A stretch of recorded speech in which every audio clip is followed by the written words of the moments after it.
ఇది సంకల్పం. ఓ రోజు ఉదయాన్నే 4 4:30కి నేను నిద్రలేసే అలవాటు. లేవంగానే నా ఫోన్ చూస్తే నంద్యాలలో చంద్రబాబు నాయుడు గారు అరెస్ట్ చేస్తున్నారు అని చెప్పారు. షాక్ అయిపోయాను. ఇదేంద్రా నాయన చంద్రబాబు గారిని అరెస్ట్ చేయటం అని.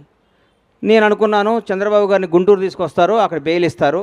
బెయిల్ ఇచ్చినాక ఒక నాయకుడు 15 ఏళ్ల పాటు ముఖ్యమంత్రిగా చేసిన మహోన్నత వ్యక్తి, 40 ఏళ్ల సుదీర్ఘ రాజకీయ జీవితం కలిగిన వ్యక్తి, ప్రపంచవ్యాప్తంగా తెలుగు వాడికి గుర్తింపు తీసుకున్న మహోన్నత శక్తి ఆయనకి ఎందుకు జరుగుద్దులే అనుకున్నాను. సాయంత్రం వరకు ఆ నిద్రాహారాలు మాని చూస్తూ ఉన్నాను, ఎప్పుడు వస్తుందా అని. రాంగాలే ఆయన జైలుకి పంపిస్తున్నామన్నారు. అప్పుడు కూడా మనసును చంపుకున్నాను. రాజమండ్రి జైల్లోకి వెళ్ళే లోపు డెఫినెట్గా సార్కి బెయిల్ వస్తుంది, ఏం కాదు ఇది కూడా ఆయనకి కూడా తెలుగు ప్రజలకు తెలుస్తుందిలే ఇది నిజమేంటో అబద్ధమేంటో అనుకుంటూ ఉండగానే లోపలికి వెళ్ళారు. 1వ రోజు, 2వ రోజు, 3వ రోజు, 4వ రోజు అలా రోజులు గడుస్తున్నాయి. సార్ బయటికి రావట్లేదు. లోపల ఏం చేస్తున్నారని చిన్న టెన్షన్, చిన్న భయం స్టార్ట్ అయింది.